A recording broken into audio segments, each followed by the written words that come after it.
और अब बात करेंगे भूकंप से मची भारी तबाही की। आज भूकंप के तेज झटकों से 3 देश हिल गए। वेनेजुएला, जापान और कैलिफोर्निया तक भूकंप से हड़कंप मच गया। वेनेजुएला में 40 सेकंड के भीतर आए 2 भूकंपों से 10,000 से ज्यादा मौतों की आशंका जताई जा रही है। वेनेजुएला की राजधानी काराकास में ध्वस्त इमारतें, जमींदोज होटल्स और एयरपोर्ट की बिल्डिंगें ये बता रही हैं कि भूकंप ने कुछ मिनटों के भीतर कैसा कहर बरपाया। जो भी तस्वीरें और वीडियो सामने आ रहे हैं वो खतरे की घंटी बजाने वाले हैं। वेनेजुएला में आज सुबह आया पहला भूकंप 7.2 तीव्रता का था, तो वहीं इस भूकंप का केंद्र जमीन से 22 किलोमीटर नीचे था, जबकि दूसरे भूकंप की तीव्रता रिक्टर स्केल पर 7.5 मापी गई और इसका केंद्र जमीन से केवल 10 किलोमीटर नीचे था।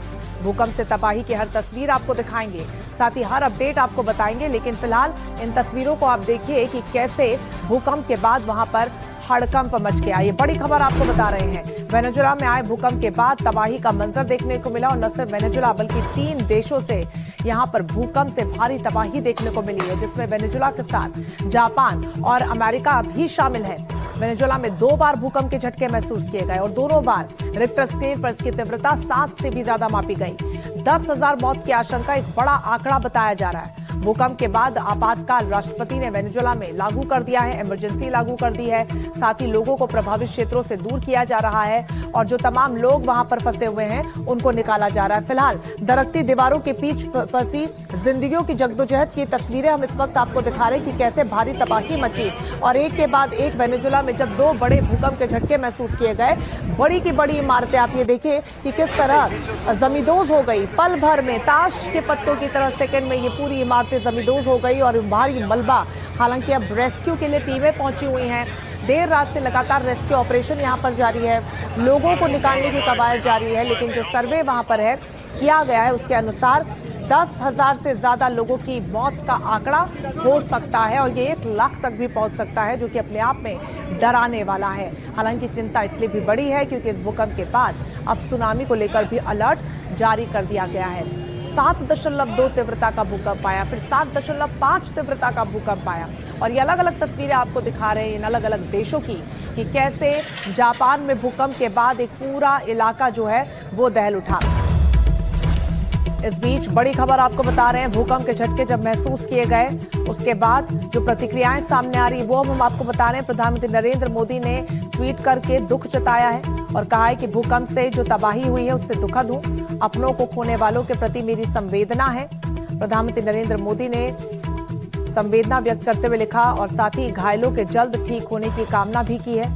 भारत हर संभव मदद के लिए तैयार है, पीएम मोदी ने इस बात का जिक्र किया है। तो वेनेजुएला भूकंप पर प्रधानमंत्री नरेंद्र मोदी का ये ट्वीट, जिसमें भूकंप से तबाही को उन्होंने बेहद दुखद बताया है। इस पूरी खबर पर ज्यादा जानकारी के साथ न्यूज रूम से सहयोगी अर्जुन हमारे साथ जुड़ गए हैं। अर्जुन, तबाही की तस्वीरें ये बता रही हैं कि कितना भयावह मंजर रहा होगा। वेनेजुएला वासियों के लिए समस्या इसलिए भी है कि एक तरफ तो 2 झटके भारी भरकम भूकंप के और अब सुनामी का भी अलर्ट इसको लेकर जारी कर दिया गया। जी बिल्कुल सही रंजना, आप जैसे आपने हमारे दर्शकों को बताया, पहला झटका 7.2 रिक्टर स्केल पे और दूसरा झटका 7.5 रिक्टर स्केल पे और खाली 39 सेकंड्स अपार्ट थे 2 झटके। आप सोच सकते हैं कि किसी को सोचने का भी इसमें समय नहीं मिला होगा। जब भी पहला झटका आया उसके आफ्टर ट्रेमर्स आए, तभी दूसरा और ज़्यादा ज़ोरदार झटका आया। जो इसका एपिसेंटर बताया जा रहा है वो 170 किलोमीटर्स कैपिटल कैराकास के टुवर्ड्स द वेस्ट साइड बताया जा रहा है और ये भी यूएस जियोलॉजिकल सर्वे ने, आप बिल्कुल सही बता रहे थे, आंकड़ा लगाया है कि जो इसमें कैजुअलिटीज़ हैं वो कहीं भी 10,000 से 1 लाख के बीच हो सकती हैं। और इसके जो इंटरिम प्रेसिडेंट हैं वेनेजुएला की, डेल्सी रोड्रिगेज, जो कुछ ही सप्ताह पहले इनफैक्ट इंडिया आई थी, उन्होंने नेशनल इमरजेंसी डिक्लेयर कर दी है। कुछ इंटरनेशनल कंट्रीज़ हैं like the UK and so on जो हेल्प ऑलरेडी कर रहे हैं। हमारे प्राइम मिनिस्टर मोदी जी ने भी अभी ट्वीट जारी किया है और हेल्प एक्सटेंड करते हुए अपनी चेतना जताई है।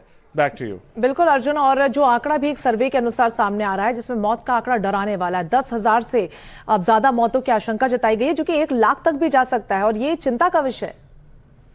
जी बिल्कुल, मैं आपको इसकी ग्रेविटी एक बात से समझा सकता हूं। हमारी टीम्स भी वेनेजुएला में एफएसएन नेटवर्क जो रिपोर्टर्स ऑफर करते हैं, कहीं भी इमरजेंसी होती है तो उनका एक ऑफिस है, वहाँ पे दफ्तर है जर्नलिस्ट नेटवर्क का। हम उन्हें कांटेक्ट करने का ट्राई कर रहे थे रिपोर्टर के लिए, तो हमें ये भी पता चला कि एफएसएन नेटवर्क भी अपने रिपोर्टर्स से कांटेक्ट नहीं बना पा रहे हैं कैराकस में।